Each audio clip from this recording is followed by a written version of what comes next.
Okay, well, as everyone has noticed by now, there has been it still is a technological problem, but we're told that certain technological experts will continue to work while we proceed with our panel. So if you see anybody sort of scrambling around, cut them some slack, because they're doing a good job, or at least they're trying to do a good job.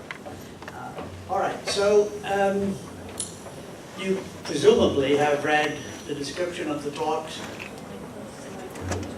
Like that to go right? Okay. Okay. The talks and biographies. So if it's all right, I will not repeat that information. Instead, I would like you to take pleasure in the fact that these three colleagues are from the same school here at CIIS, California Institute of Integral Studies. There are 4 schools, and they are all from the School of Consciousness and Transformation, as are Jake Sherman and Matt Siegel, who spoke this morning, and Jennifer Wells, who spoke yesterday. I may be missing somebody, but anyway, we would like you to be conscious of this school with the long but appropriate name, Consciousness and Transformation, all right? And so we have here today, I think, quite a wonderful panel, at least in my mind, and maybe in yours as well. There are 4 really great tasks facing us, however widely you mean us. Let's just say all of us in this room are in varying degrees called to work on behalf of 4 enormous problems, 3 of which will be dealt with today. The one that's not here on this panel, and if there was a 4th person, it would be the problem of racism everywhere. All right. Obviously, there's a tremendous problem. If you're in the world, you know this. If you didn't, you do now, of gender injustice. And CIS has been, in fact, that's one of our ideals, is affirms feminism and feminist spirituality. We also have a deep commitment, and have since the founding of our school in 1968, a commitment to expanding, exploring, deepening consciousness. One of the adjectives for that is transpersonal.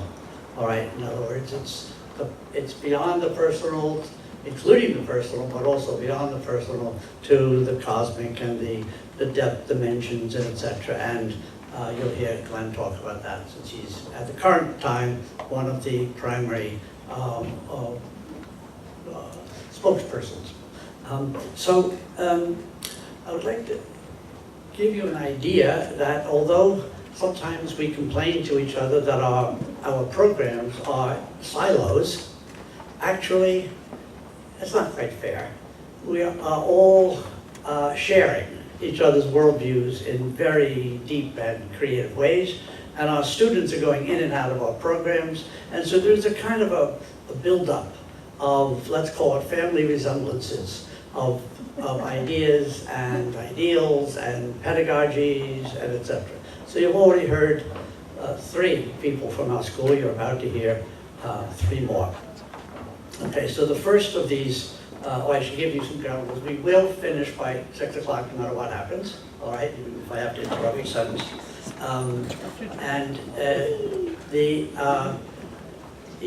Somebody has just done a technological breakthrough. Okay, but I'm going to continue as though that didn't happen. So after each of the presentations, which will happen within 30 minutes, there'll be time for discussion. And if they happen sooner than 30 minutes, so much the better. That's more time for more discussion. I hope there will be discussion among the 3, since they all know each other very well. They're all interested in each other, and presumably they'll have lots to say to each other. And Mara Keller will go first, and the title of her talk is Spiritual Feminist Contributions to Holistic Thought and Practice. So please give a warm welcome to Mara.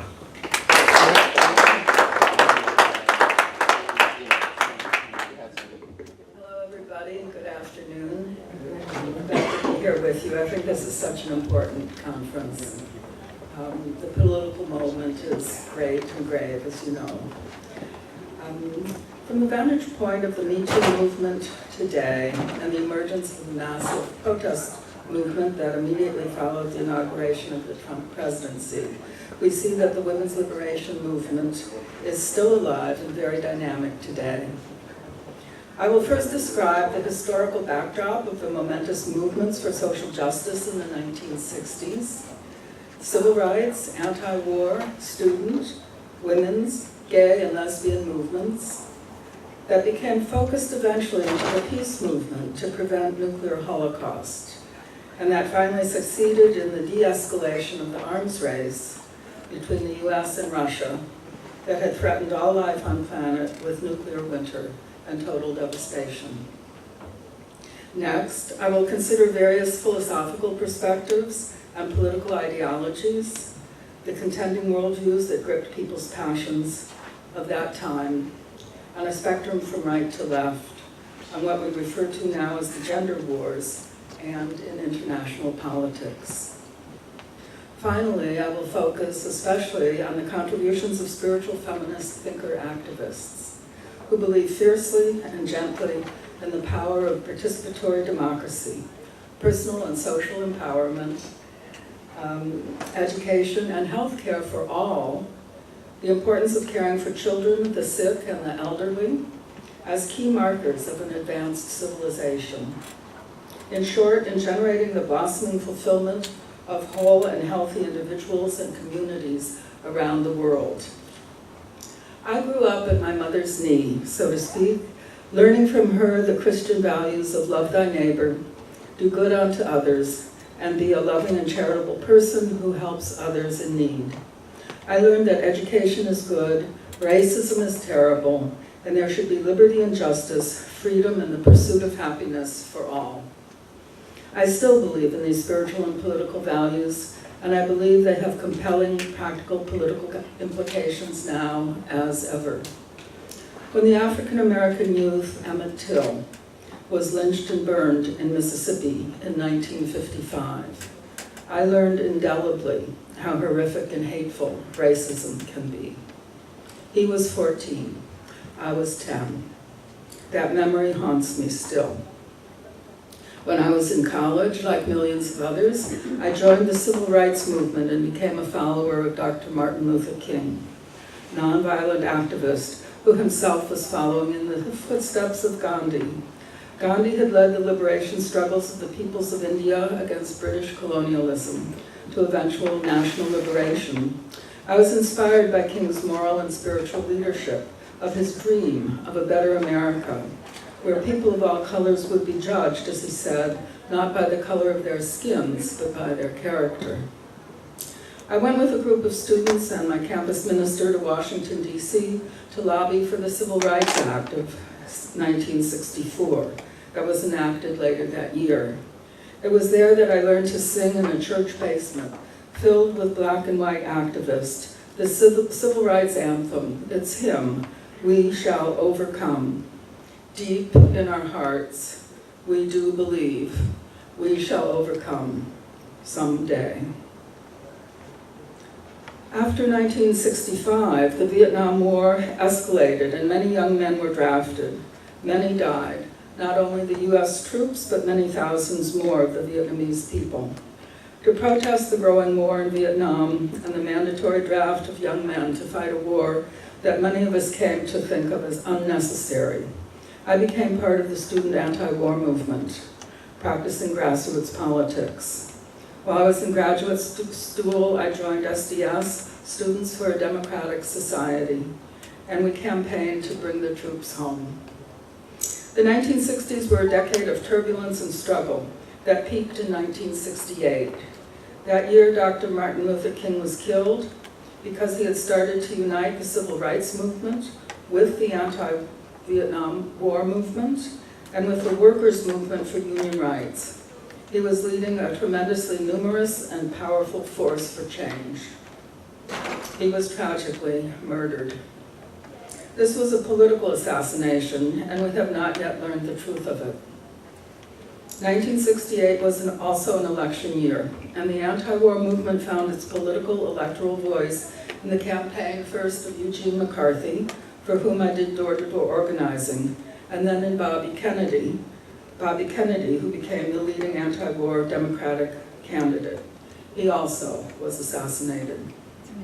The student movement rallied in Chicago during the 1968 Democratic Convention with massive protests against the war in the streets. These were met with violent police attacks, maiming many.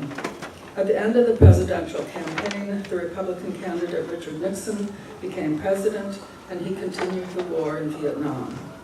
In 1970, anti-war student protesters on the quiet college campus of Kent State in Ohio, who protested the bombing of Cambodia, were shot down by the National Guard.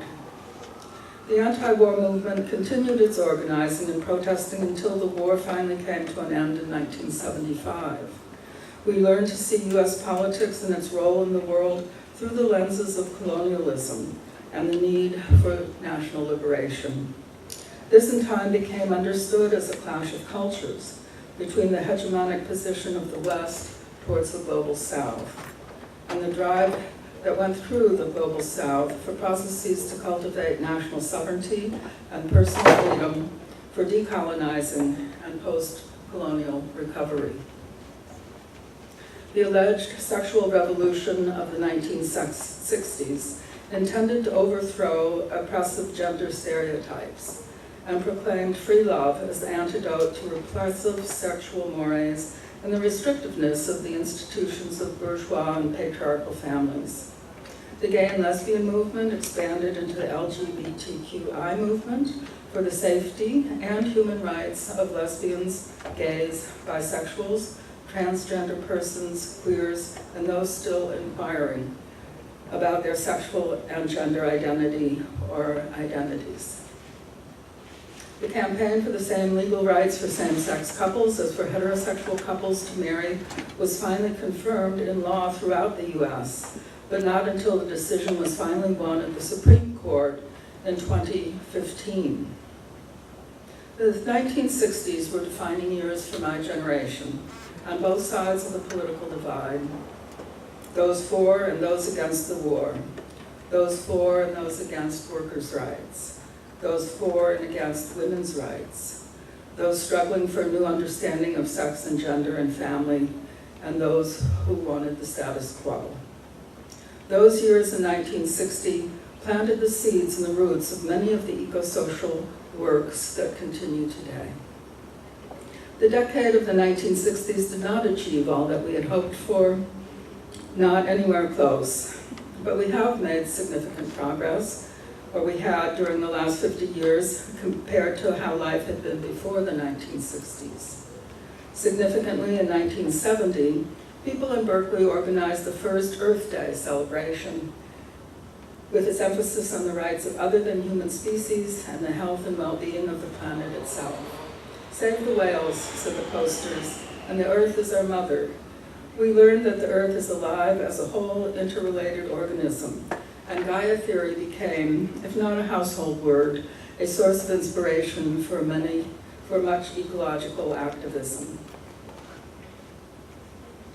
2. Yes, the philosophies of idealism, revolution, and utopianism nourished the movements of the 1960s. My Christian ideals propelled me into the civil rights movement. Then in graduate school, I met Marx, so to speak, and found inspiration in the humanistic philosophy of the young Marx of the 1844 manuscripts. The moral teachings of Christianity had seemed rather ungrounded to me, and I thought that the philosophy of Marxism brought the Christian social gospel down to earth in specifically economic terms, to serve the poor, the exploited working classes, the underclass of those left out of the possibilities of economic well-being altogether. As a political ideology, Marxism was focused on the struggle between the upper classes and lower classes, with the driving force of capitalism being the acquisition and accumulation of profits, and the driving force of the workers' movement being that of living wages, a shorter working week, good education, affordable health care, a better life for one's children, and the ability to enjoy one's elder years, not in poverty, but with respect and social security. The working class movement, with its practical utopian ideals, was rooted in solidarity in thought and action, and was participatory in nature. During the 1960s, while as committed activists, progressive men and women shared many of the same political goals of individual freedom, social justice, and an end to racism, sexism, and imperialism, women often found that in our personal interactions with our male compatriots, the men presumed that they would, of course, dominate, and they were not interested in sharing decision-making power. Women became critical of what we then named as sexism, misogyny, patriarchy, and male supremacy. And so women all across the US and many parts of Europe joined women's consciousness-raising groups. This process spread like wildfire. And we shared our personal experiences of male abuse from fathers, brothers, grandfathers, uncles, boyfriends, husbands, men in the workplace, or even in churches. These were times of women's self-revelation, catharsis, healing, and growing stronger together. This in turn generated the women's liberation political movement, and we declared the personal is political. The women's liberation movement was and is a diverse movement of all races, all classes, all sexes and gender orientations, physical abilities, ages, nationalities, and religious faiths. It seeks equality for women and men in society and in the home, and an end to all forms of oppression, of sex, race, class, age, abilities, and other intersecting systems of exclusion or misappropriation. Feminism, since its inception, has also been participatory in thought and practice, inviting women and men allies to join campaigns for equal rights, equal education, equal pay, and for an end to sexual assault and domestic violence, an end to all forms of violence against women and children and men, an end to gun violence, whether in the home or streets or battlefields or classrooms, whether in religion, politics, economics, the media, or pop culture. We declared that sisterhood is powerful, and the movement erupted around the world, taking root in many nations, communities, and homes. And from the beginning, feminism has been about the flowering of the whole person. While many of the feminists of the left could be thought of as secular humanists, at the same time, there have always been faith-based feminists as well. Both these sides of the same coin have created a dialectic and sometimes synergy of women's passions for a better world.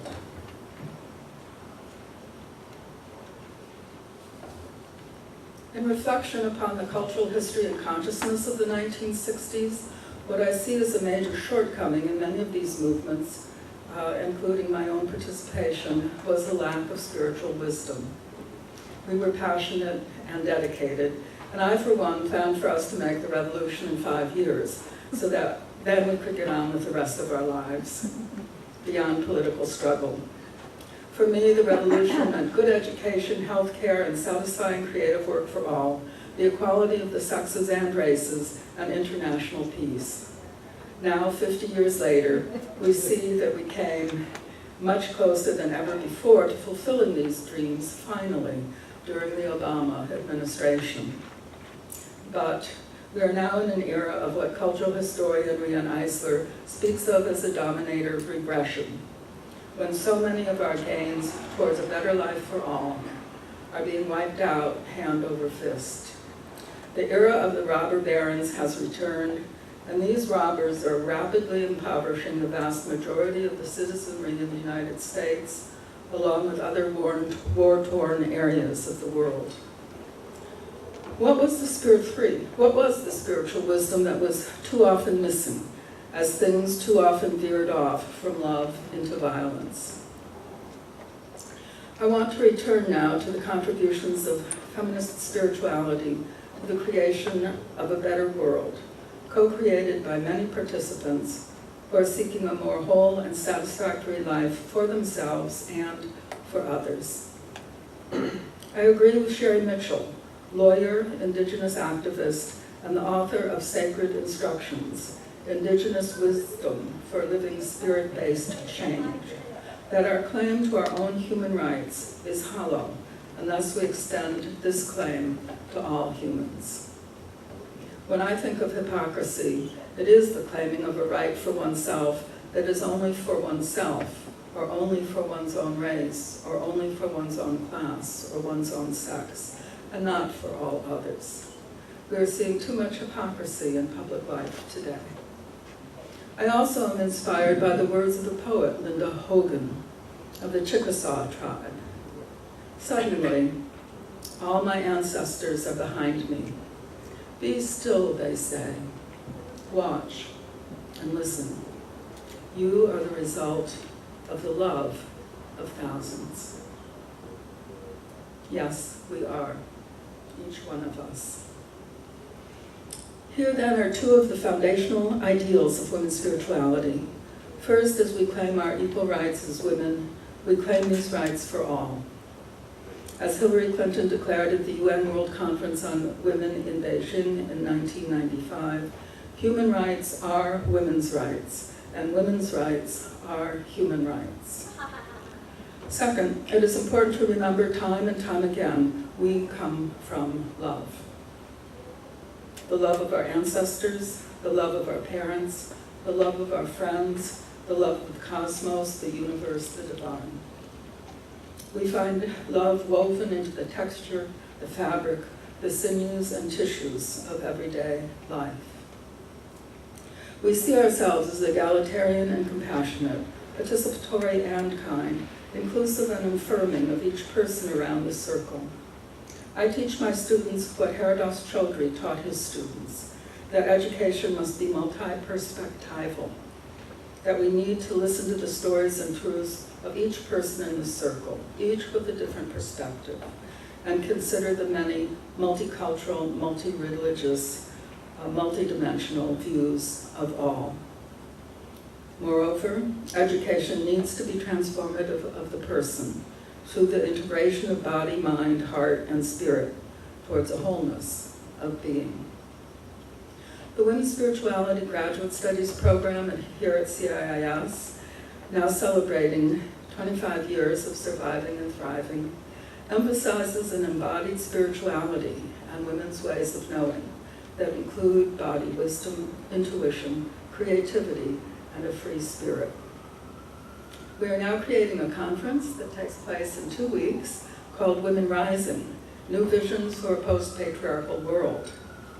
As Dr. Alka Arora, core faculty in women's spirituality here at CIIS, has said, we are at a critical juncture in human evolution. Movements such as Me Too, Time's Up, Black Lives Matter, Idle No More, and Never Again are creating profound global change. Women are at the forefront of such movements, and Women Rising grows out of the spiritual and political movements of today, seeking to redress the misogyny, sexual violence, institutionalized racism, economic oppression, and ecological devastation that patriarchal societies have wrought. We know what the issues are and what the challenges are. And we do have a vision as well. In the words of doctoral student Chris Grossman, the Women Rising Conference seeks to honor, ignite, connect, and empower every person's innate divinity, and invites participants to celebrate and co-create a visionary culture and activism that promotes a plurality of voices and changemakers who are actively building, rising like a phoenix from the ashes, a new post-patriarchal world. Today, the gender wars are as intense as ever have been since the witch-burning times of the medieval and early modern eras. The economic class wars of today are as intense as they have ever been in the US since the early days of union organizing. And racial conflict is escalating to heights not seen before since the days of Civil War and Jim Crow. Many are righteously angry, but we are not always particularly discerning about the causes of our distress. We must ask how we can shift away from the dominator-dynamics of the ruling elites of today towards a more equitable, humane, sustainable, compassionate, beautiful, truthful, loving, and joyful future. Together, we can do it. I have faith in us. Be sure to vote in November. I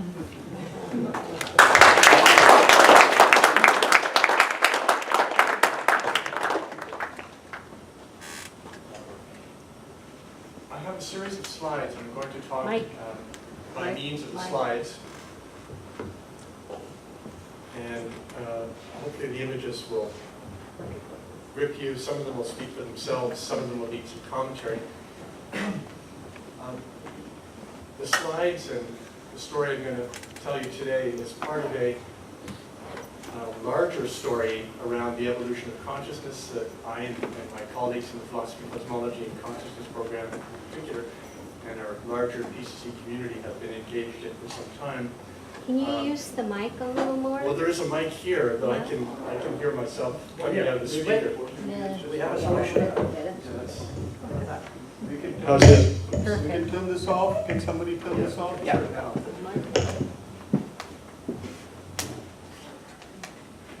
Go ahead. How's this? Good. Good? Yeah. Okay. So there's a larger discussion of the ideas in my book, Coming Home, The Birth and Transformation of the Planetary Era, if you're interested. This is sort of a fragment, in a sense, from that larger conversation in our program and community and so on. A couple of core ideas I'm hoping that I can get across. So the title is from Earthrise, and this is the very famous Earthrise photograph that was taken on December 24th, 1968, from the Apollo 8 mission. So the first human beings to circle the moon and see the Earth rising from the moon, from space. And this image became iconic for the environmental movement. So this is that image, the famous 1968 Earthrise image. So the title is From Earthrise to the Anthropocene. I'll explain what that term means later. But the basic ideas that I want to communicate are two. One, and let's get it from this image. So when we look at this image, the normal way of seeing it is that it's an image taken by a human being looking back at Earth. Taken by a human being looking back at Earth. And in some sense, that's true. But more profoundly, it is an image of Earth looking back at herself. Because the human beings who took the image and the crafts that the human beings used to get that perspective are themselves parts of Earth, literally. I mean, every molecule was fashioned within the larger body of Earth, which at this point had evolved to the point where, and I'm going to use she as the pronoun, was able to extend a kind of hand and take a selfie. And I think it's important to see the image this way. It's a remarkable image of Gaia herself awakening to herself. All right, now, this image, 1968, was not the first selfie, though. This was the first selfie from 1959. So you can see that in 9 years, the resolution, we could call that the self-reflexive potential of Gaia, or Earth, had grown exponentially. So this is the first sort of groping image of looking at herself from a physical point of view in the mirror. Now, of course, Gaia had, for millennia, been expressing herself to herself culturally, artistically, in many forms. But here I'm talking about the reflexive, imagistic self-perception mediated through technology. Okay, so this is the very first one.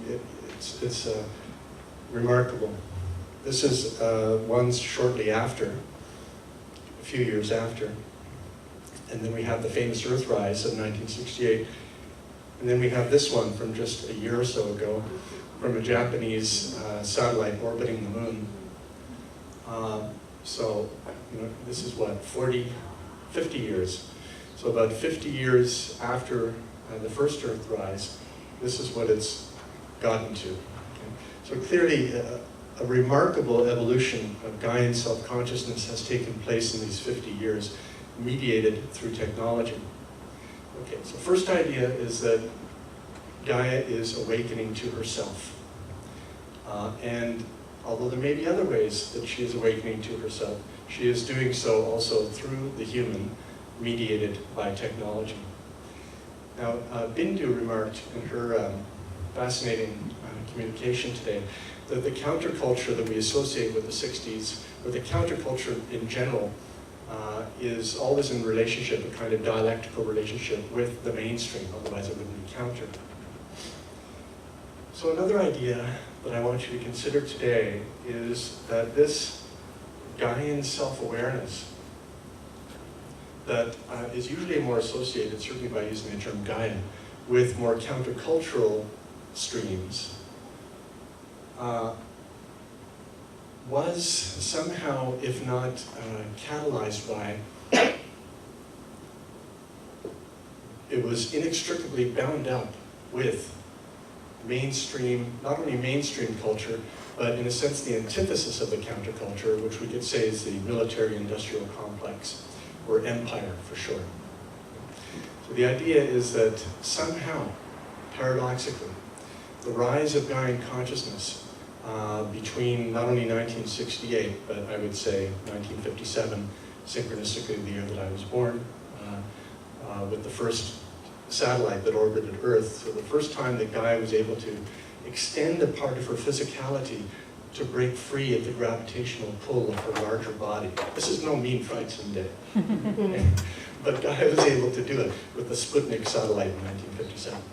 So from 1957 to now, the larger processes at work on the planet, maybe not the subtle spiritual processes, but the larger gross processes at work on the planet are those of empire, of global capitalism, of patriarchy. And these are all profoundly antithetical to the ideals of the counterculture, as we've seen today from various perspectives. And yet, the core insight and aspiration toward an earth-based, and I would say Gaian consciousness, to give it some particularity, that is, I think, central to much of the countercultural worldview and spirituality, I would argue, could not have arisen without this very empire and patriarchy that, thank you very much, needs to go under now that it's served its purpose. All right. All right, so Cold War and the space race. There would have been no Earthrise. I mean, you know, Kennedy's, the idealism of JFK and of the space program, which I remember viscerally from when I was a little boy and following the Apollo missions and becoming a Trekkie and so on.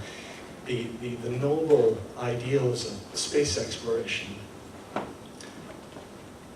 as true as they are, actually could not have lived and been actualized were it not for the realpolitik nature of the Cold War. The only reason why there was a space program was to develop more efficient missiles to deliver nuclear warheads to every major city on the planet. Okay? So the space race was actually integral to the Cold War. And here you have a timeline from the first Sputnik satellite on the left all the way to the moon landing in 1969. Now this is, I don't want to spend too much time, but just think of it at some point. In 1969, a human being walked on the moon. I know there's some people who believe it never happened, but I saw it on television. Now, the year, starting a couple of years before that Earthrise image of 1968, James Lovelock, British genius, was working for NASA. So he was pulled in by the military-industrial complex to try to work on technological means to determine whether or not there was life on Mars. And NASA was getting, trying to figure out how we can send people there and robots there to dig up soil, much like the rovers and so on have been doing. But Lovelock had the brilliant idea that, well, we don't have to go there. All we need to do is do a spectrographic analysis of the light coming from Mars, because he realized that you could tell the chemical composition of the atmosphere from the light. And what we knew about the chemical composition of this planet, Earth, is that it is very, very far from equilibrium. The proportions of methane and oxygen in particular are what they are only because life is here. It will take a while to explain this in greater detail, but just take my word for it. Methane and oxygen in particular, but also CO2 levels, have the proportions that they do here on Earth, and which we depend upon to be able to breathe the air, because of life. Life has created the chemical composition of our atmosphere. Okay? And when you take the light from Mars, he found out, you see that it is in a state of equilibrium. It's not far from equilibrium. And you don't have the same ratios of methane, CO2, and oxygen and so on. Therefore, he concluded there is no life on Mars, just by looking at the light. Okay? Now, what this also involved, though, for him to do that, he had to imagine that he was on Mars and sampling light from Earth.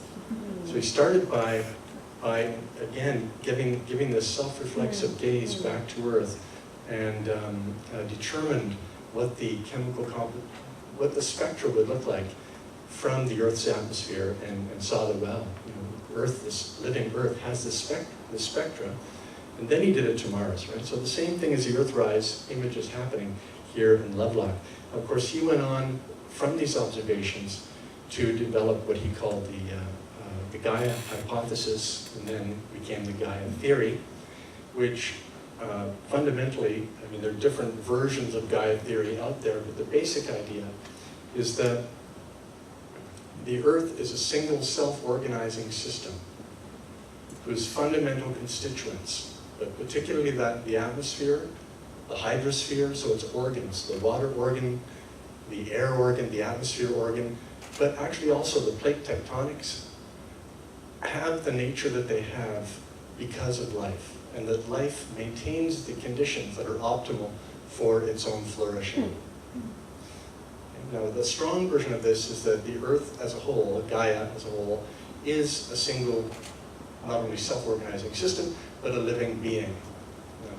Lovelock has gone back and forth on this, and his collaborator, Lynn, who joined him in the late 60s, early 70s to work on Gaia theory, great genius in her own right, particularly for providing all kinds of evidence and theory behind the idea of symbiogenesis, so challenging the dominant sort of Darwinian view of life as competition. She showed how, in fact, the structure of eukaryotic cells can only be understood by the cooperative merger and fusing of two separate kinds of cells earlier on in their history. It will take a while to get into that. But she and Lovelock co-created the mature form of the Gaia hypothesis. Lynn, however, did not see Earth as a whole as an organism. For her, Gaia was merely the very, very thin bacterial layer, biotic layer that played a critical role in the atmosphere and oceans and so on, but she did not think of the whole system as alive. Now, Gaia theory is still talked about, but it's also taboo in many scientific circles. I've been to several conferences, and I have met many scientists who work in the area of what is now called Earth system sciences, or in big history, which is another discipline that has come up recently, gaining wider acceptance, who refuse to use the term Gaia because it implies that the Earth has a purpose, or God forbid, a soul. And they just also don't like speaking in terms of what they consider metaphors. So they'll speak in terms of Earth system sciences.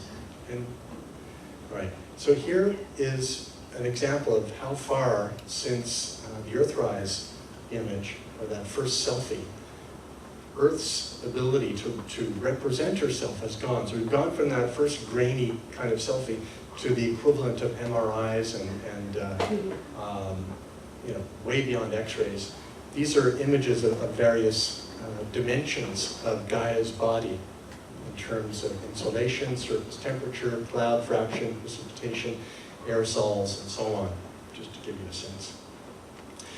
This is a more sort of graphic representation of contemporary Earth system science to show you some of the names of the organs of Gaia, the physical organs. On the bottom here you have biotic activity, so all living activity. That would include all of the bacterial activity, all of the algae in the oceans, every living being, including human beings. So in this example, the humans would just be one among the millions of other species that make up the larger body of Earth. But then you have the cycling of chemicals, you have the water cycle, you have mechanical motion and temperature gradients, and so on. All of it driven by the energy of the sun, mostly, but actually with significant volcanism coming from the core of the Earth. Now, in Earth system science, or Earth studies, this is one way, traditionally, of looking at the body of Earth. On the one hand, you have the non-living spheres, which include the rocky part, the lithosphere, the watery part, the hydrosphere, the frozen water part, the cryosphere, and then the airy part, the atmosphere. And then you have a very, very thin layer of life covering these non-living parts, but which extend into the rocks and up into the atmosphere. So you could think of the body of Gaia as constituted by these spheres, geosphere and biosphere. And so in this one, again, you see that the human, the hiker there on the right, is just one member of the biotic community. Right? Nothing special. But that's not quite accurate. Or if it was accurate at one point, it's no longer accurate. Because the human presence on the planet now constitutes its own sphere. So you might say that the human has become a fully differentiated organ that has equal weight and consequence for the larger body of Gaia as the atmosphere as a whole, as the hydrosphere, and even of plate tectonics, because the human presence on the planet is affecting all of those spheres and holds the fate of the biosphere in terms of its long-term survival and diversity in its hands. This has given rise, I think my mic just died.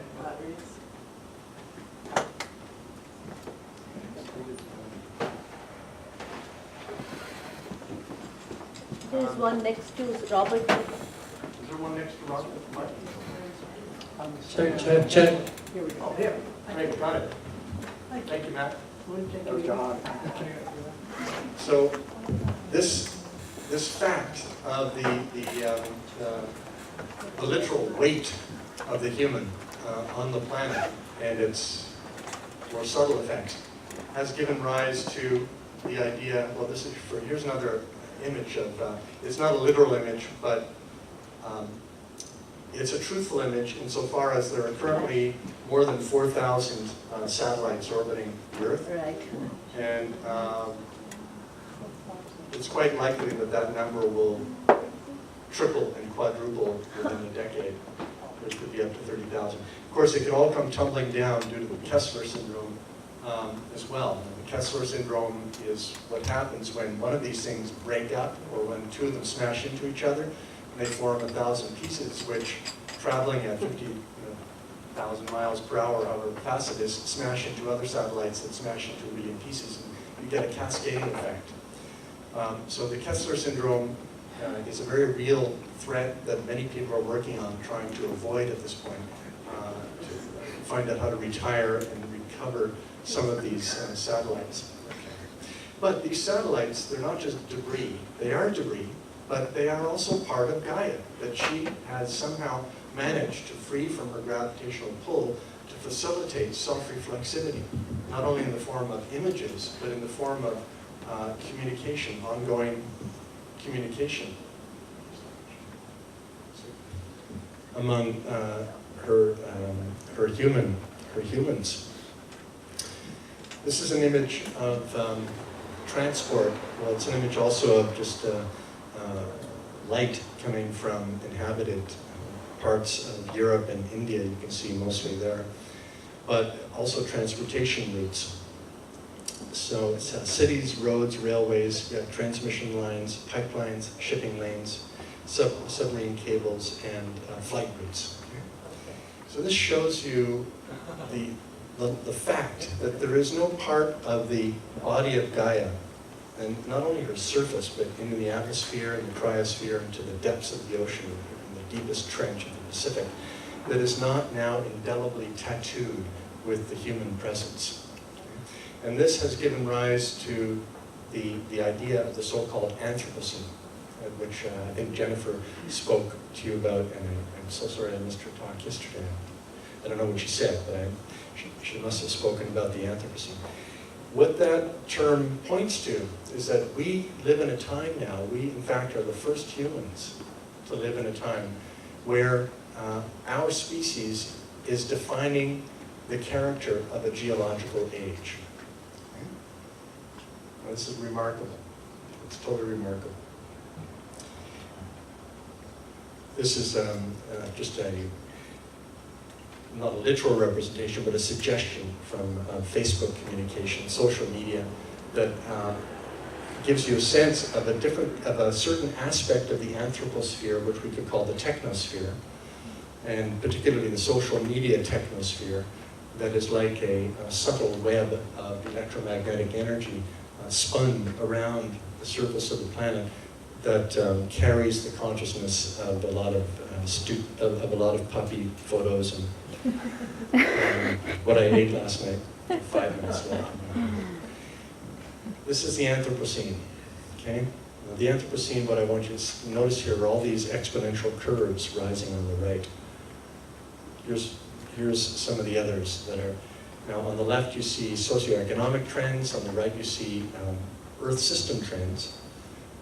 So, whether it's on the left, like world population, GDP, international tourism, numbers of email that you receive, or on the right, things like CO2 levels, nitrogen flux from agriculture going into the ocean. What I want you to notice is that the general trend of these curves are all exponential.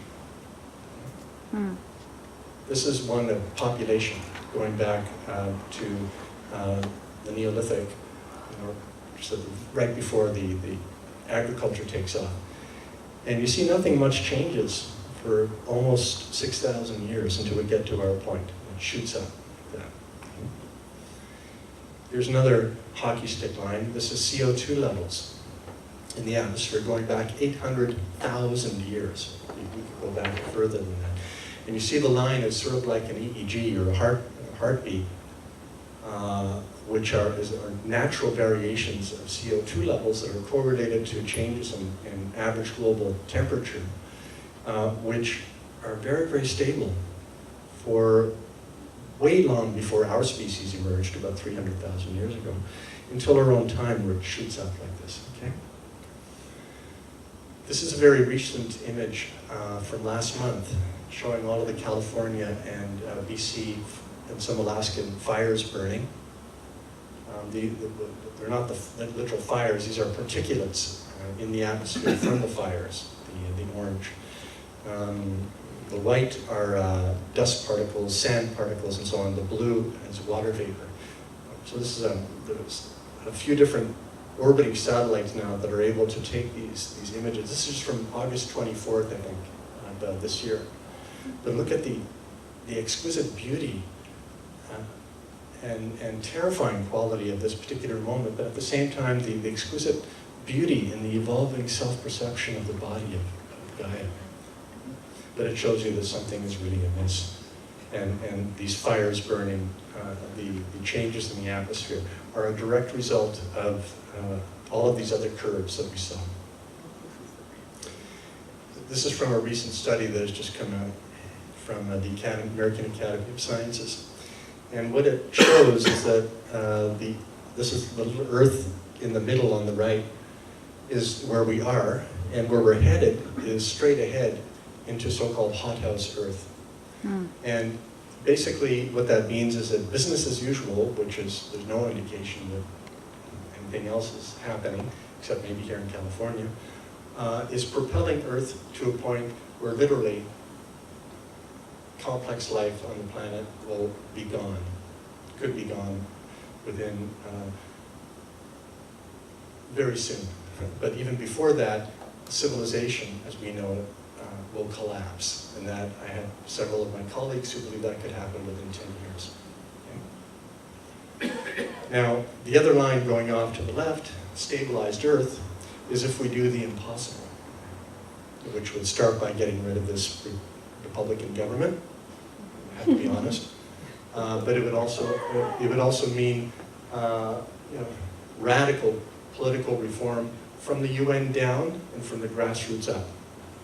And if these two trends, from a populist and popular uprising from below, starting in communities, local communities and so on, if that can become coherent enough and meet enough initiatives, and it might take it will take revolutionary initiatives from the top down, as what happened with Gorbachev and Glasnost and so on, with the fall of the Soviet Union. It had to come from above. If that happens, there's a chance, at least, that we can move toward stabilized Earth. But I got to tell you, the odds are really, really slim at this point. This is from the Great Transition Initiative, and it shows you current trends again in the middle, and with a fork. So we're at a fork where business as usual leads to the top part. Where basically market factors determine where we go, and that will lead to what they call barbarism, which is basically collapse, and pretty soon, I may say so. Then there's modest policy reforms, which is sort of the DNC route. Their hearts are in the right place, but modest policy reforms will just delay the inevitable. Now, what is the inevitable? You have fortress world, which is what many people are already preparing in their gated communities. Or you have the barbarism there. Or you have, in the bottom route, the highly unlikely alternative, but still possible, whose ideals and social forms were largely received their first flowering in the 60s in the way that Mara just so eloquently shared with us and the other speakers today. Now they involve, again, on the top they have the eco-communalism, which is the more locally, bioregionally, anarchical mode, and then what they call the new paradigm, which is more from focusing on globalization from above. Almost done. I'm going to skip this. This is from my dear friend Daniel Christian Wall, who believes that it's still possible through regenerative design to avoid what will otherwise be inevitable collapse and mass extinction. Check out his work, Daniel Christian Wall. I'll skip that, exoplanets. There is no Earth 2.0, I'm afraid. There is, but we'll never get there. And we may discover it, but we'll never get there. There's just Earth, Gaia, okay? So we're poised between two alternatives. The one on the right looks very idyllic and utopian to be sure, but still not impossible. Highly improbable, especially day by day, week by week, but still not impossible. And this is not Alex Gray from the 1985 that also gives you the same clarity with black satanic mills on the right and a kind of utopian view on the left.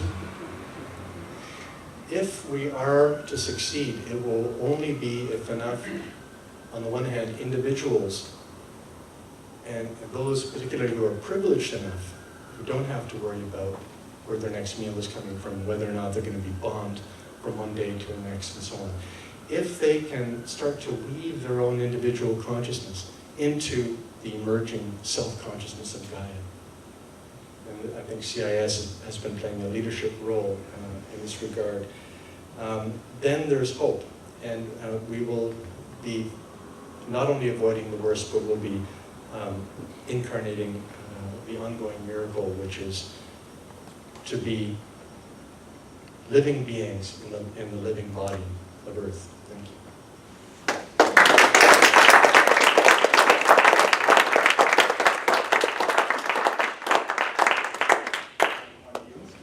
This is Glenn Hothouse.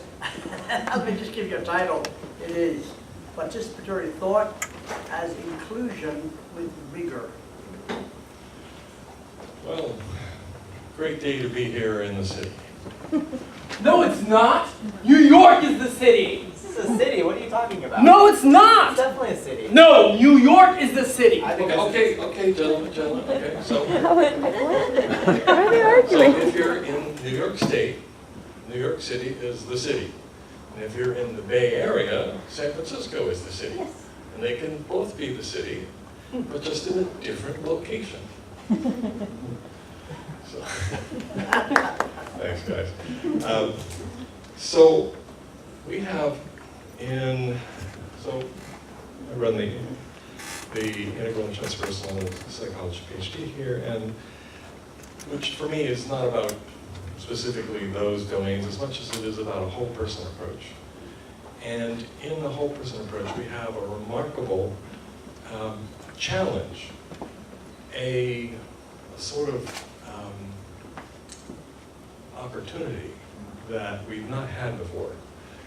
Now, it used to be that within psychology, it was pretty much this sort of, this is the city, no, this is the city. And it fell along the lines of conventional psychology and holistic psychology. And conventional was, oh, you guys are fringy, you're flaky, this stuff you're trying to talk about, it doesn't exist. And holistic was, oh, you guys are so reductionist, you don't really take into account the human being.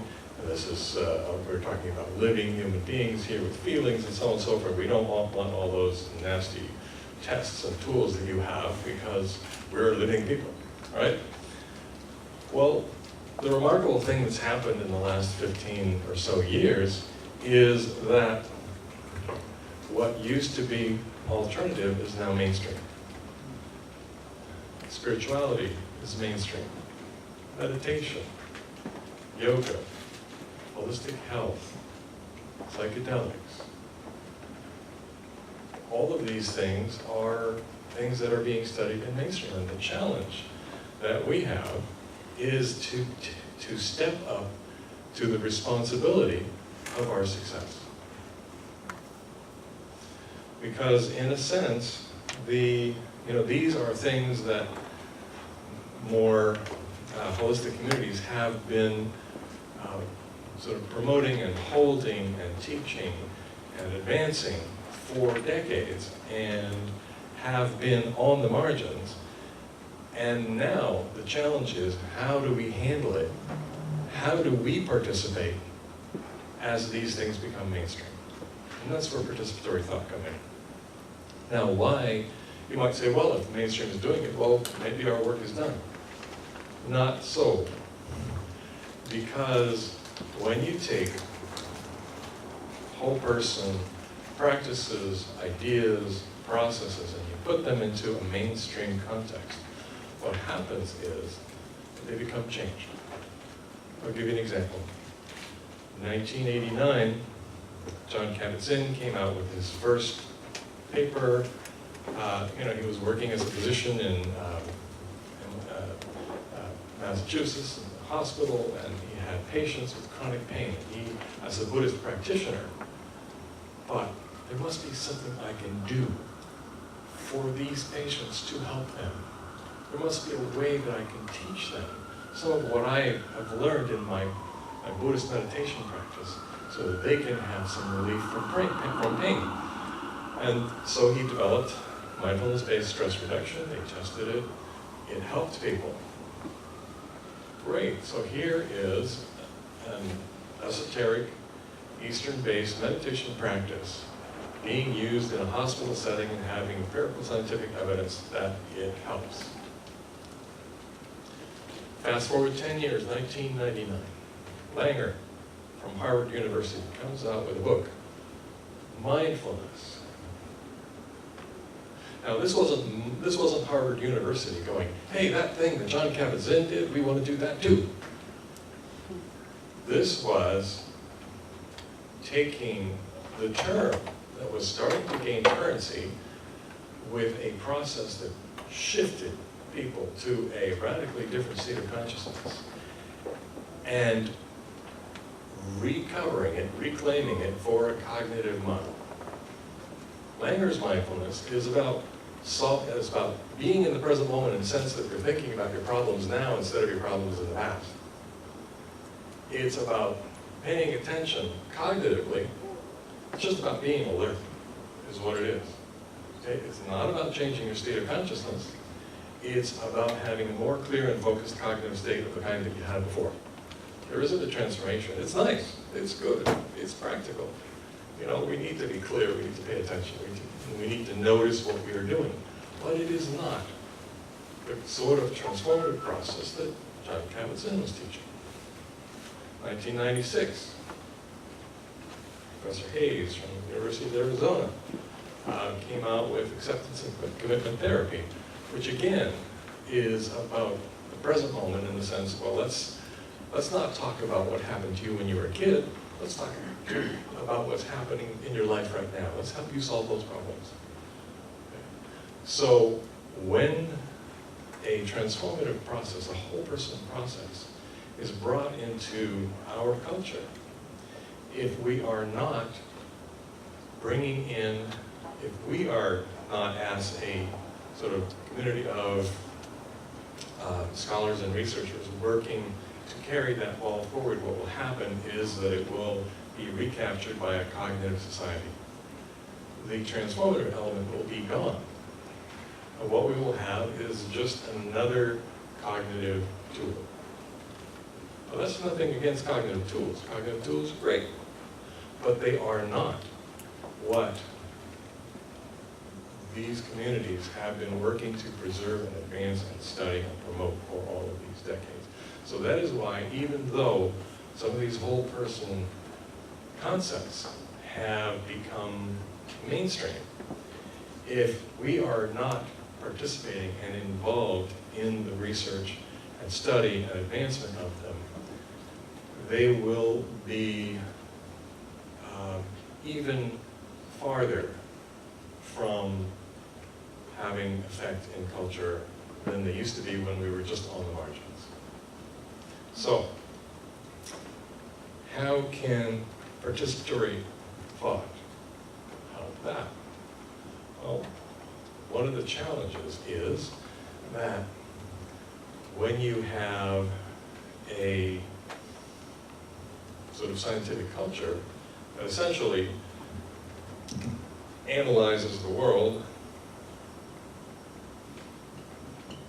as little dead things arranged amazingly well, and bases its work on a material process, and you're saying, well, wait a minute, these are living processes. How do you apply that? On the other hand, you have people in spiritual communities, religious communities, more whole person approaches, saying, oh, no, we don't want that stuff. We're interested in spirit, consciousness, whatever you want to call it.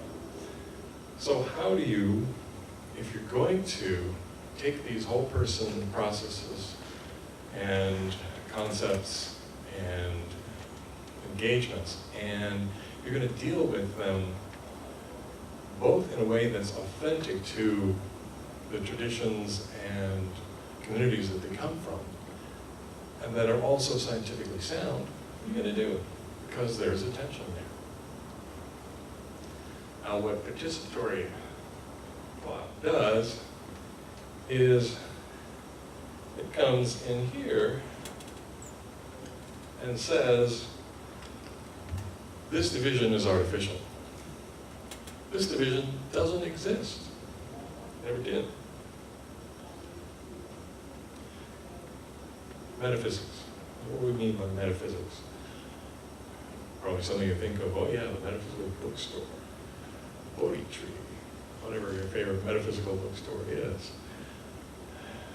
And sometimes we take that word and we go, oh, metaphysics, right, that's beyond the physical, right? I learned some Latin, beyond the physical. So it must mean that stuff that's over here, that's metaphysical. No, that's not metaphysical. Metaphysical comes from the fact that in medieval Europe, Aristotle was kind of like the guy that you studied for philosophy, and the book that you started with was physics. That's kind of his treatise on the nature of the world. Once you had mastered that, you'd go to the next set of books, and that set of books had to do with, okay, so what's your starting point? Is this what's real? Is this what's real? Is there something else in between? What's your starting point? And so that was the book, Metaphysics. After you studied physics, you'd study this other book that had to do with, well, what's the real starting place? And of course, the truth is we can never find out what the real starting place is, because it's kind of like, remember, years ago, I've only been to Iceland twice. Sad to say, sad about that. The first time I went was about 35 years ago, and walking in, I saw this little note on next to the door to the dining room, and it said, randomness, the existence of randomness can never be proven, because unless you have all the information in the universe, it could be the next little piece of information that you get that reveals what the pattern is. So randomness is something that can never be proven. So in the same way, we can never prove which one of these is right. What we've had in psychology is, like I said, sort of this division here. The more holistic, the more conventional. Participatory says, well, wait a minute. Not that this is true, not that we have to assume dogmatically that this is true, but what if there isn't a division? What if instead of spirit and matter, let's say we have spatter. Now in that case, if somebody comes and says, you know what, everything is matter, are they wrong? Not really. If somebody comes and says, everything is spirit, are they wrong? Not really. Because those are two different locations from which we're looking at the whole. One of them's New York and one of them's San Francisco. They're both the city. They're both looking at the whole from a different place. So what is participatory thought? Participatory thought is really looking at reality, looking at the universe as living process. Instead of little dead things arranged amazingly well, it is the intelligence and the aliveness permeates all of it. And so that when there is a chemical process or a relational process, two people talking, two molecules interacting, that's relationship. That's relationship in a system that is alive and in some way intelligent.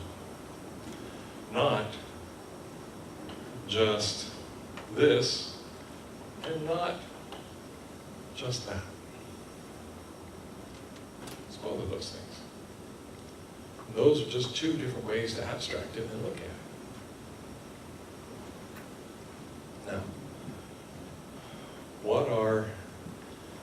possible benefits of one or the other. If you want to find meaning in your life, if you want to understand your location and your relationship to this larger living system, which one of these are you going to go for? You're going to go for the spirit.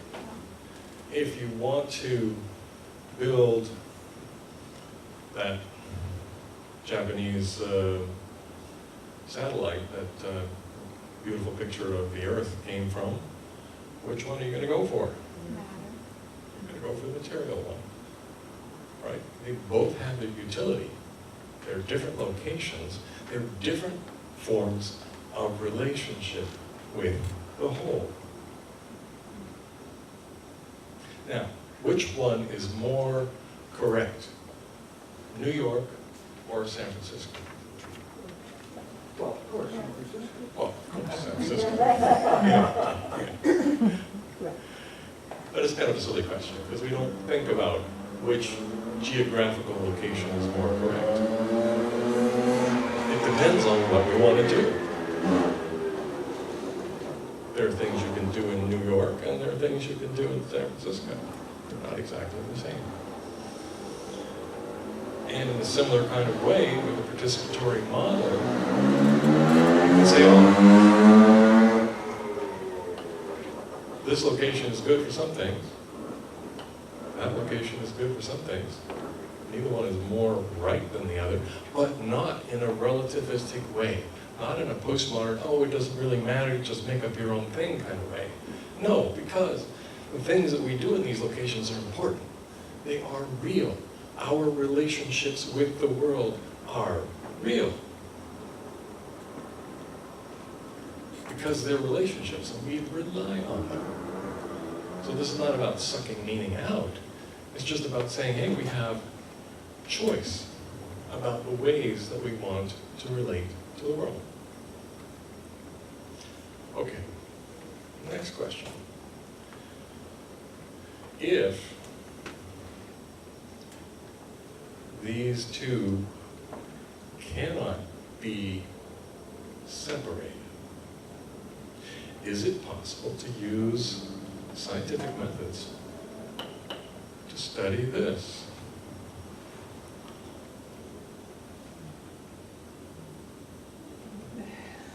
That might be a little uncomfortable. Depends on how you define science. Okay, it depends on how you define science. Because if you have a science that insists that this is the only real thing, then if you try to do that, it's going to tell you, no, no, no, we're not going to give you any money for that. American Psychologist, new issue just came out, an article by Ansel Gardenia, who summarizing the evidence for parapsychology over all the time it's been happening. Of course, creating controversy, but that's a big step. Why do we have parapsychology? What's the reason parapsychology isn't just psychology? Anybody? Is it because there isn't any evidence for it? No. There is better evidence for many parapsychological phenomena than there is for some psychological phenomena. We just went through this big crisis where about 60% of the research accepted in psychology can be replicated, the rest can't. So it's not a lack of evidence. It's a lack of rigorous methodology. No, because parapsychology developed random controlled trials, developed double-blind protocols. Why? Because everybody said, oh no, that's not real. Well, okay, we'll get more rigorous. No, still not real. What's the reason? The reason is you have a science that says only this is real. Okay? So that's a science that is unwilling to acknowledge, is unwilling to be participatory. Okay. But if we work from this much more inclusive method of thought, then it gives us an approach that can be, now, that's not easy. It's not easy. It's fine as an idea, but then to try to find the methods to study some of these more subtle things, that's the challenge. But hey, what else do we, what else are scholars and researchers up to except like, hey, let's try this out. I wonder if we could do X, Y, Z. But with participatory thought, it gives us an opening. It gives us an opening and a possibility and a location from which to engage with the challenge of how we help to carry forward these whole person processes, ideas, concepts, practices that are now mainstream. Not by leading it to a science that just lives here, but by looking at how can we both critique science for being limited in this way, but still be rigorous, still use methodologies that that hold up. Now, for decades, people have complained about parapsychology. Look, it's just because people won't accept that, and those bad people in the mainstream, they just will never accept it, and here we are over on the, well, here we go, American psychologists. Over time, when the careful work is done, eventually it pays off. So,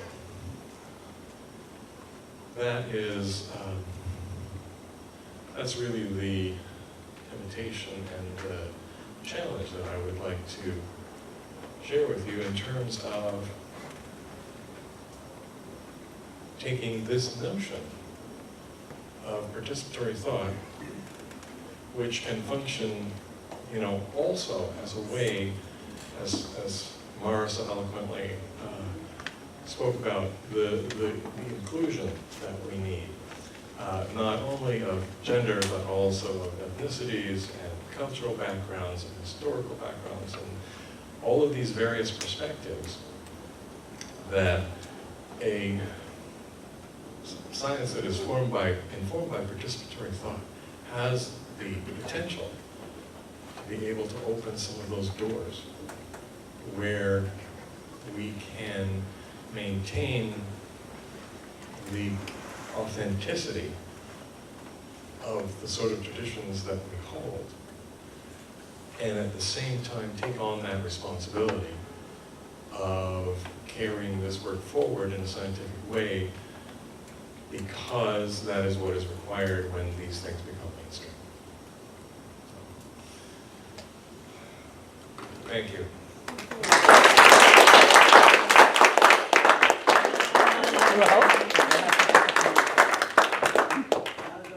Okay, we thank you. Okay. Now, do one of you have a question to the other that you'd like to begin with? Sean is particularly good at getting questioning going with a good question. Is this one of those times? Well, I could, but I want to defer to Mara if you have. Okay, Mara, go ahead. I really enjoyed. Wow. I very much enjoyed both your presentations. Thank you so much. Glenn, as you were concluding, and I really believe what you said, spirit and matter are manifestations of something more profound, and they show up one way or another depending on our perspective or lenses.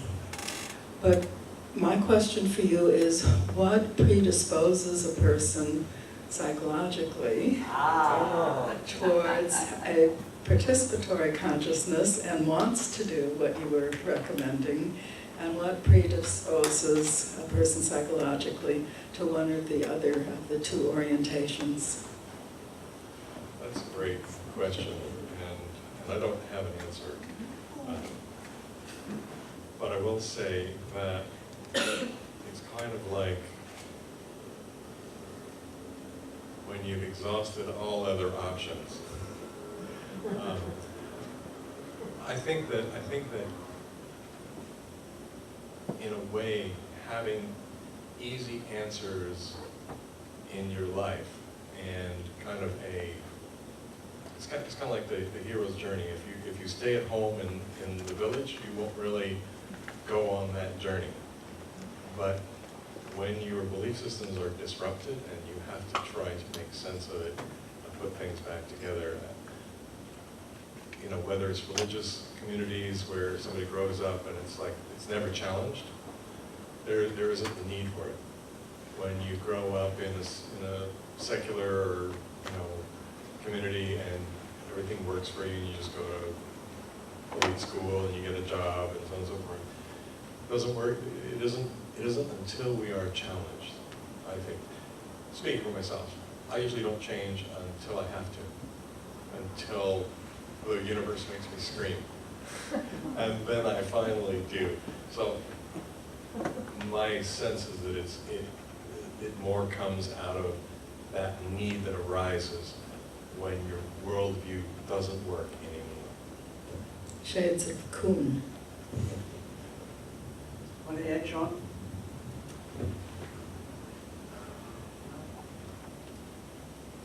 Well, I was wondering, Lynn, actually, when you say, so what are you drawing from, when I think of a participatory worldview or participatory science, I think of Goethean science, but which is completely marginal in terms of mainstream scientific community. But you know, foundations of physics, in terms of the observer, the role of the observer in physics and so on, which gets talked a lot about in our circles, I think. Or in biology with the inactive paradigm. So what are you drawing from with your science hat? What are you drawing from to bolster or inform a participatory worldview? So I don't go with the physics because I don't find that quantum physics is really very helpful for that, because quantum physics is not the Copenhagen interpretation. Quantum physics is a set of equations, and the rest was physicists sitting around going, you know what, we should be more famous. We should have more recognition for our work, so let's make up an explanation. And in 1927, Solvay Conference, everybody went around, had their own interpretation. No two people could agree. Not even two people could agree until Bohr got Heisenberg to throw in with him, and then we had two people out of all these. So the thing is that those interpretations are very questionable, and so I don't put a lot of stock in that. I find the inactive paradigm and and for me, this is not about sort of changing the basics of scientific method.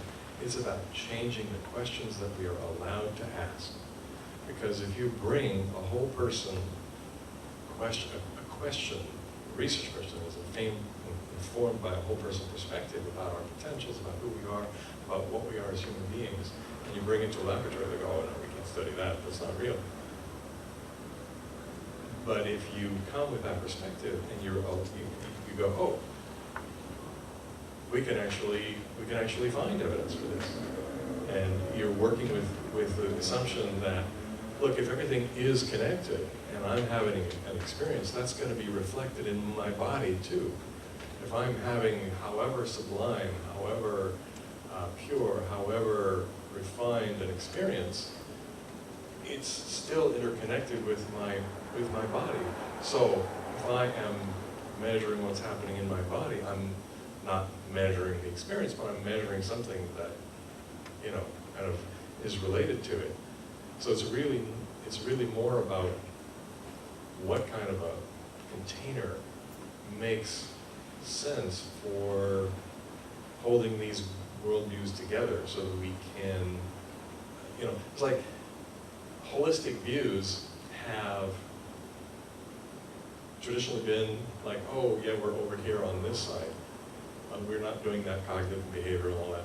But if we're leaving out the physiological organism, are we really holistic? No, of course not. But you know, the part of early 20th century physics that is really relevant is relativity theory. Maybe not indeterminacy theory, although I think that's also very important, that things are mysterious and we really can't pin them all down as humans. It gives us some humility. But the notion of relativity is ever more important, and I appreciated Charlene Spretnick's book on relational reality. And she says it's taken over 100 years for this to catch on and get into the mainstream, because the mainstream is not very relational. It's very atomistic, as was mentioned in the notes for our panel. So the whole notion of realizing that we are relational, that we are participatory, whether we recognize it or not, and it's our built-in reality, and we need to awaken to it.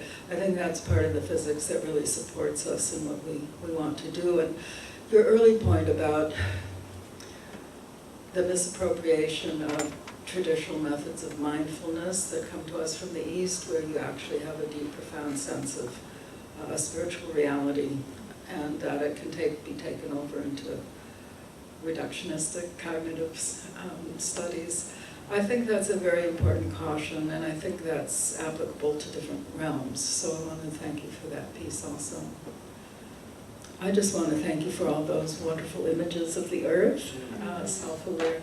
I'm thinking of Gaia looking into the mirror, and sometimes she's smiling at herself, and she says, oh no, some of these things are horrible, why are they there? So I just, that was another perspective that I appreciated, and the statistics you gave us were not encouraging, but I wanted to ask you, you said some of your colleagues think that things will be over in 10 years, that we'll be past the tipping point of no return, and I was just hoping if there were some other colleagues who had a little more leeway for us to play. And this is Thank you, Mara.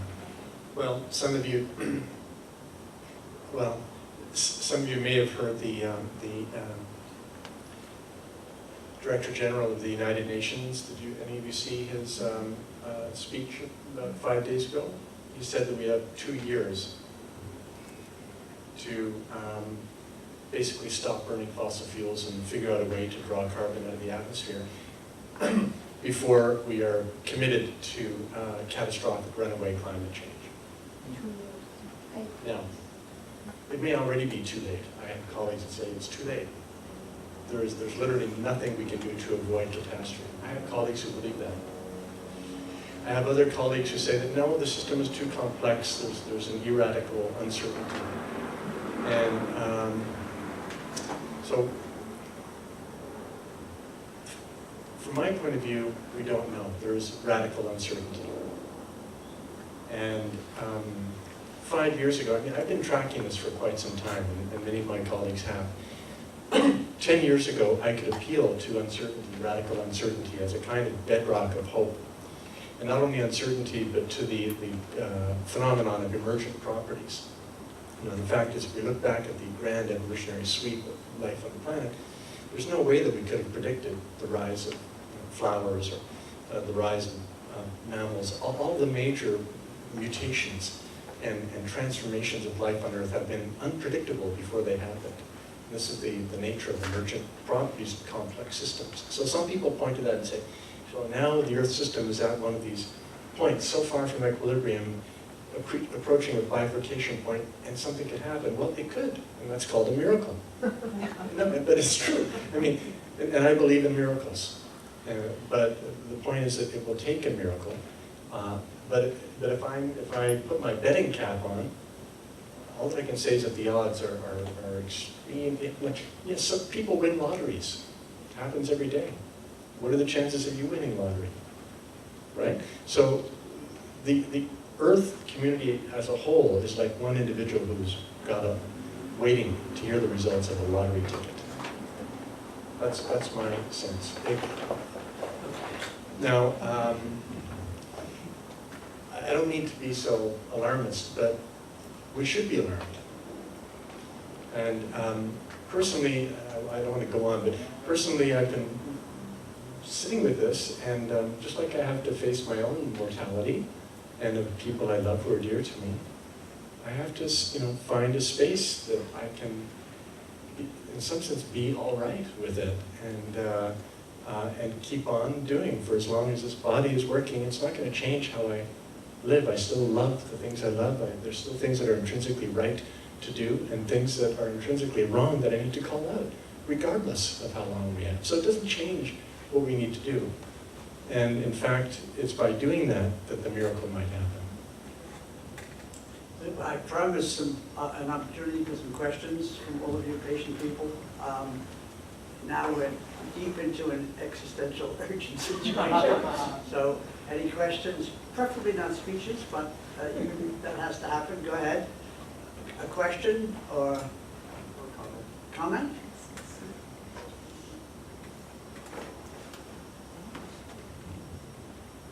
Hi. I was just curious if Mara's question first to Glenn could be a question that could be put to the what you explained about how to do like this rigorous research of the parapsychology. Like if we're looking for what predisposes someone to a participatory viewpoint, how we can maybe cultivate that moving forward in our culture. I have seen a couple pieces of research that have correlated sort of a metapersonal self-construal with pro-ecological behavior. That is, when one understands that what oneself is not just this little individual thing, but part of an interconnected whole, part of a living system, that people do more to take care of the system. There's a student in women's spirituality, Demetria Shua, who just is completing her dissertation, and it comes to this, that she's been looking at a lot of the biological studies and neurons and how the brain develops or underdevelops, and it does have something to do with environment, but also a playful interaction with the environment, whether or not children get involved in ritual, which is community building, whether or not people believe in the importance of the arts, which are tapping a source of creativity within. So there are a number of these new biological sciences that are looking into those things that foster the emergence of a more wholesome person, as opposed to the ones where you have an entirely built environment, everything is organized, everything is scheduled, nobody has much free choice. And as, they show the underdevelopment of the brain. I mean, they do brain scans, and the brain just is very shrunken if it doesn't have free play and these other things. Good question, good reply. Other questions, comments? Yes.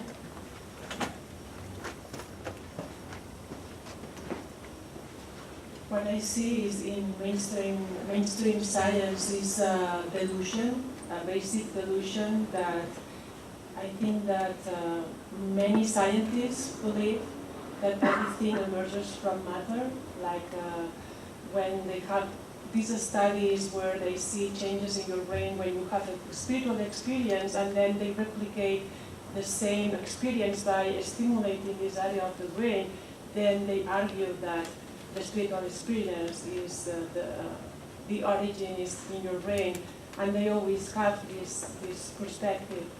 So how do you think that we can arrive to mainstream and also make them conscious about this delusion from my perspective? High dose LSDs, right? What is it that makes them able to argue that? You know, what is it about matter that makes them able to argue that? That's a little glib, but I think that when we approach it, we have to have all the way from the philosophy to the theories, to the constructs, and to the evidence. We have to be doing the whole thing, because if we're just working with the evidence and we're not also saying, critiquing the philosophy and the cosmology, then we can't explain the consciousness.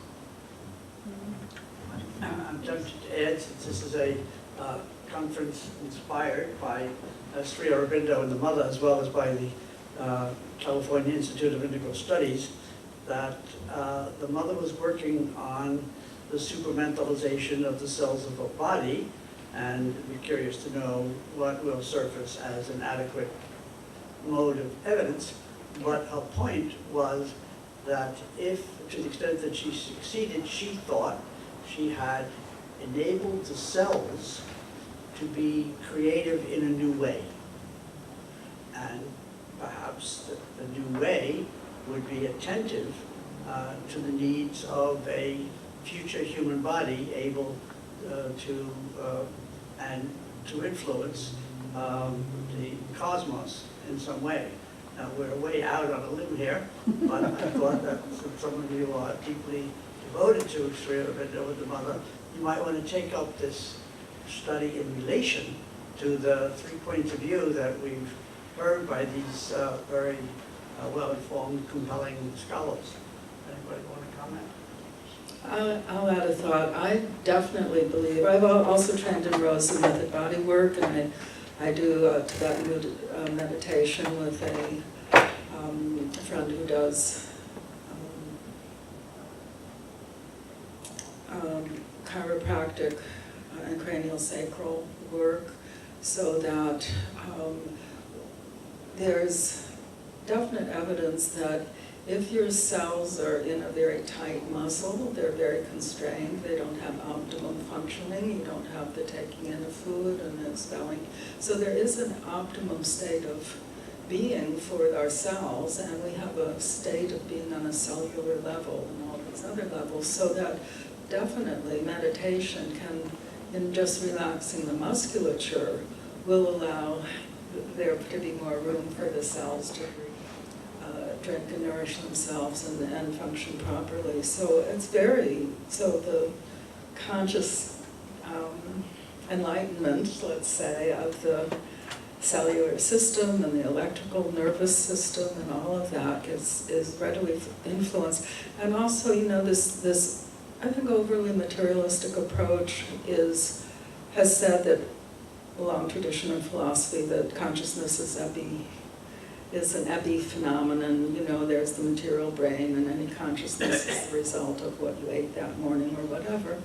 And, I just think that's such a small way of looking at things. And even genetics now is seeing that, in terms of epigenetics, that culture influences even the DNA, and that human choices within a culture can influence what kind of evolution takes place for the species.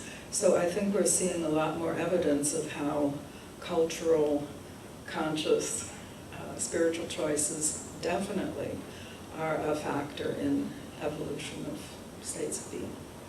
And so I think, again, I see this synergy of the two sides of the coin, and that we're learning how the two sides of the coin are part of a singular reality, and either side can be more influential than the other. Both of them together. Okay, how about, since that was excellent closing statement, Sean, do you want to? Yes.